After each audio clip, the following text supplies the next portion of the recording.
Desligue o ruído e conecte-se aos factos. Temos 10 estadias num dos hotéis de luxo Alma Lusa na Comporta. 2 adultos, 2 noites. Assine hoje o Observador com até 58% de desconto e habilite-se a ganhar. Tudo em observador.pt. Jornal do Meio-Dia.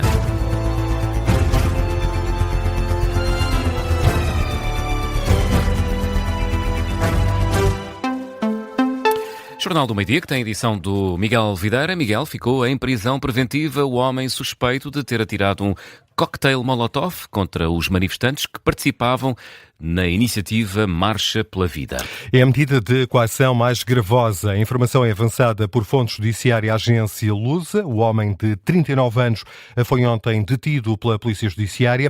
Está indiciado pela tentativa da prática dos crimes de infrações terroristas, posse de arma proibida, incêndio, explosão e ofensas à integridade física. É isso que é referido no comunicado ontem divulgado pela Polícia Judiciária. Este caso faz precisamente manchete a esta hora em observador.pt. Os jornalistas Miguel Pinheiro Correia e Pedro Rainho desvendam quem é Nelson, o designer gráfico militante do PS, partido que decidiu, entretanto, suspender a militância, através de testemunhos de quem privou com o protagonista deste caso, que ficou há pouco a saber se vai aguardar pelo desenrolar do processo em prisão preventiva.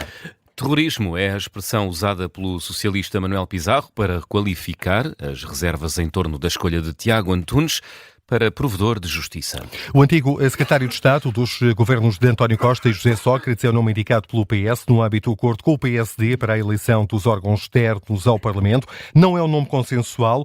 A Iniciativa Liberal, por exemplo, mas também o Chega questionam a independência de Tiago Antunes e ontem o Observador noticiou que mesmo entre a bancada do PSD e do PS há reservas quanto à escolha de Tiago Antunes. O socialista Manuel Pizarro não compreende, considera as críticas uma espécie de terrorismo contra essa pessoa. Assim não vamos lá. Eu estou muito preocupado com a incapacidade que os líderes partidários têm demonstrado de compreender que o país não pode estar à espera destas indecisões e deste questionar permanente de tudo.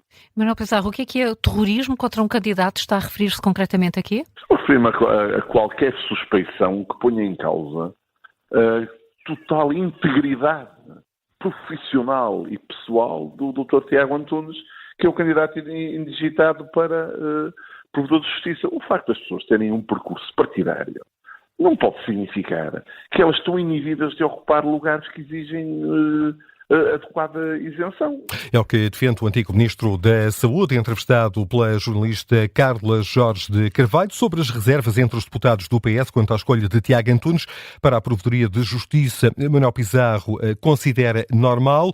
Foi o convidado do explicador desta manhã, em que participou também Fernando Negrão, o antigo Ministro e deputado do PSD.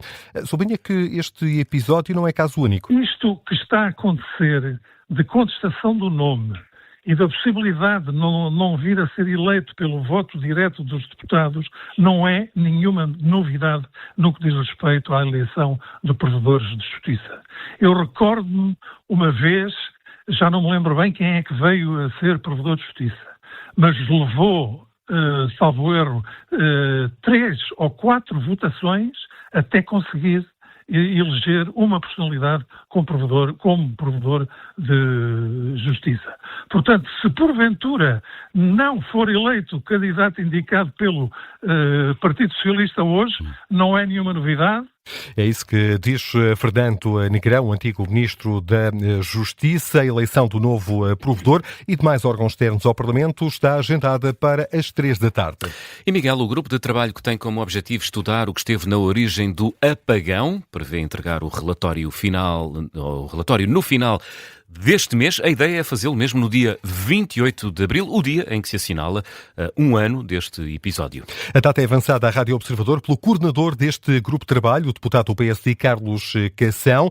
O grupo de trabalho foi criado em julho de 2025 e investiga precisamente as causas e medidas para prevenir novos cortes de eletricidade. O último corte afetou tanto Portugal como Espanha. Sem querer revelar quais as conclusões, o coordenador do grupo, o deputado Carlos Cação, diz que poderá ser uma espécie de guião para o Governo para futuras crises. É um guião que pode depois cada grupo parlamentar ter alguma iniciativa parlamentar algumas sugestões ao Governo. Portanto, depois há aqui efetivamente um empenho de todos os grupos de trabalho, de todos os grupos parlamentares, de concluirmos este trabalho com sucesso, e ele vai ser conseguido, tenho a certeza absoluta, e a partir daí depois também cabe a cada grupo parlamentar tomar as suas iniciativas legislativas em função das conclusões do relatório.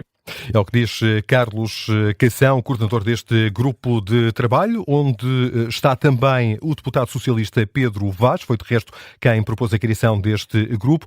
Espera que o Governo tenha em consideração as conclusões plasmadas no relatório final. No entanto, tem dúvidas. Espero, apesar de este Governo ter uma dimensão muito grande de autossuficiência, de soberba, no que diz respeito às propostas das outras forças políticas, ou mesmo até de outros stakeholders, de outras entidades da sociedade. É isso que diz o deputado do PS, Pedro Vaz, que foi ouvido pela Rádio Observador. O Grupo de Trabalho já fez mais de 80 audições desde que foi criado. Este ponto de situação relativo ao trabalho deste grupo é tema em destaque no OPOC desta semana, onde para o caso, que vai poder ouvir depois do jornal das 5 da tarde.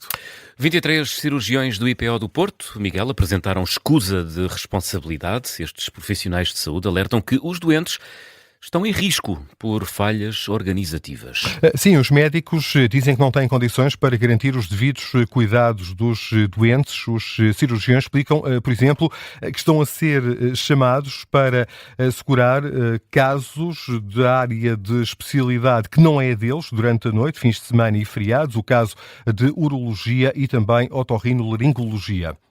Já o Conselho de Administração do IPO rejeita que os cuidados dos doentes oncológicos estejam em risco. A unidade hospitalar garante que tem uma resposta consistente de todas as situações urgentes. No comunicado enviado há instantes à Rádio Observador, o IPO do Porto garante que tem uma estrutura consolidada de resposta, que inclui uma equipa médica multidisciplinar, um modelo que garante a resposta a situações urgentes. Acrescenta que nenhum hospital do SNS tem todas as especialidades médicas de forma contínua e a organização funciona em rede, precisão da tutela e, por exemplo, as especialidades de urologia e otorrinolaringologia funcionam no Hospital de São João.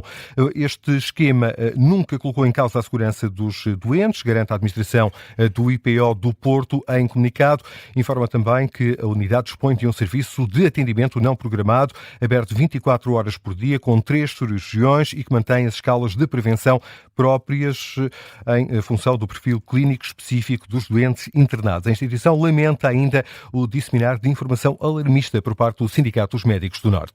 E a antiga vereadora da Câmara de Lisboa, Filipa Roseta, considera que o Estado deve ter um papel central na luta contra a crise da habitação. Não excluindo parcerias com o setor privado. A Filipa Roseta foi a convidada da Comissão de Inquérito das Manhãs 360, arquiteta e antiga vereadora da Câmara de Lisboa, diz que a chave para resolver o problema da habitação passa pelo uso das propriedades do Estado. A chave do nosso país é a propriedade pública do Estado, que não está a ser aproveitada para este fim. O maior proprietário que não está a pôr os seus produtos no mercado é o Estado. Portanto, qualquer coisa, no caso de Lisboa, no Conselho de Lisboa, que está uma pressão brutal no Conselho de Lisboa, nós temos qualquer coisa como 30 mil habitações que podem ser feitas em propriedade que não está ainda por desenvolver.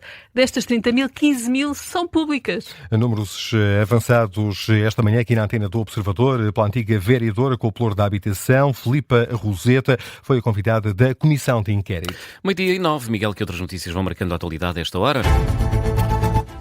A taxa de inflação da zona euro, os países da moeda do euro, referente ao mês de março, foi revista em alta para 2,6%, mais 0,1 pontos percentuais face à previsão anterior. Há também dados do Eurostat relativos à inflação em todos os países da União Europeia. Há uma subida de 2,8% dos preços. Esta revisão em alta é justificada com o aumento da subida do preço da energia face à crise provocada pela guerra no Médio Oriente. Um adolescente de 16 anos foi hoje detido por suspeitas de ter violado 2 colegas de escola durante uma visita de estudo à Lourinhã. É também suspeito de ter sequestrado uma delas. A informação é avançada pela Polícia Judiciária em comunicado. Durante a visita de estudo, os alunos pernoitaram numa pousada da juventude na Lourinhã. O suspeito entrou no quarto de jovens e chegou a trancar-se com uma delas numa casa de banho. A PJ adianta que o adolescente vai agora ser presente a um primeiro interrogatório judicial para definir as medidas de coação a aplicar.